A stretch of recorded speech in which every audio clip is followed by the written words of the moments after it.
IAS 36 Impairment of Assets establishes the principles for ensuring that assets are not carried in financial statements at amounts exceeding their recoverable value.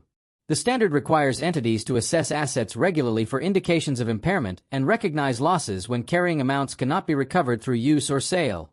Within the DIP-IFR syllabus, impairment accounting is important because it supports faithful representation and prevents overstatement of assets and profits. Impairment assessments apply to a wide range of non-current assets, including property, plant and equipment, intangible assets, goodwill, and investments. IAS 36 emphasizes prudence and transparency by requiring entities to recognize economic declines promptly.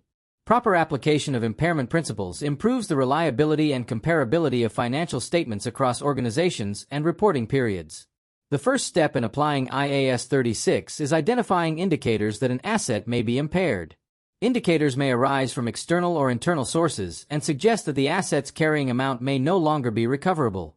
External indicators include significant declines in market value, adverse economic or technological changes, increased market interest rates, or reductions in market demand.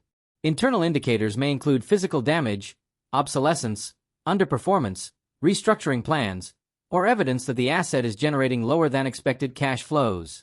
Goodwill and certain intangible assets with indefinite useful lives must be tested annually regardless of indicators. Early identification of impairment indicators is essential because delayed recognition can result in overstated assets, misleading profitability figures, and reduced reliability of financial reporting information. IAS 36 introduces the concept of a cash-generating unit, CGU, which is the smallest identifiable group of assets that generates cash inflows largely independent from other assets or groups of assets. Individual assets are tested for impairment whenever possible, but many assets do not generate independent cash flows and therefore must be assessed within a CGU. Examples include production facilities, retail branches, or operating divisions. Determining the appropriate CGU requires professional judgment and careful analysis of operational and cash flow structures. Goodwill acquired in business combinations is allocated to CGUs expected to benefit from acquisition synergies. The identification of CGUs ensures that impairment testing reflects economic reality and prevents inappropriate allocation or avoidance of impairment losses within consolidated financial statements. The recoverable amount of an asset or CGU is defined as the higher of fair value less costs of disposal and value in use.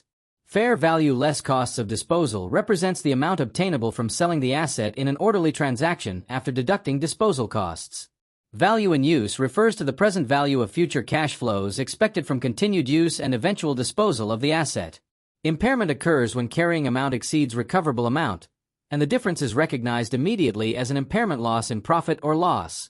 Calculating recoverable amount often requires estimates of future cash flows, discount rates, and market conditions, making professional judgment essential. Accurate impairment measurement ensures financial statements reflect realistic economic values rather than outdated carrying amounts. When impairment losses relate to a cash-generating unit, IAS 36 establishes a specific allocation process. First, impairment losses are allocated to reduce the carrying amount of goodwill associated with the CGU. Any remaining impairment loss is then allocated proportionately to other assets within the unit based on their carrying amounts. However, individual assets cannot be reduced below the highest of their fair value less costs of disposal, value in use, or zero. This allocation method ensures that impairment losses are distributed fairly while protecting assets from excessive write-downs. Proper allocation is important because impairment directly affects profitability, asset valuation, and financial ratios. Accurate impairment accounting therefore contributes significantly to transparent and reliable financial reporting within IFRS accounting standards. IAS 36 also addresses the reversal of impairment losses recognized in previous periods. At each reporting date, entities must assess whether indicators exist suggesting that previously recognized impairments may no longer apply or may have decreased. If recoverable amount increases due to improved economic conditions, technological developments, or operational performance, impairment losses may be reversed.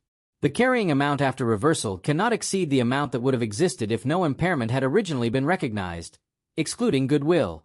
Importantly, impairment losses relating to goodwill are never reversed under IAS 36. Reversals are recognized in profit or loss and improve asset values and profitability.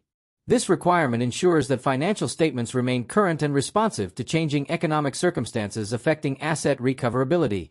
Overall, IAS 36 provides a comprehensive framework for identifying, measuring, allocating, and reversing impairment losses to ensure that assets are not overstated within financial statements.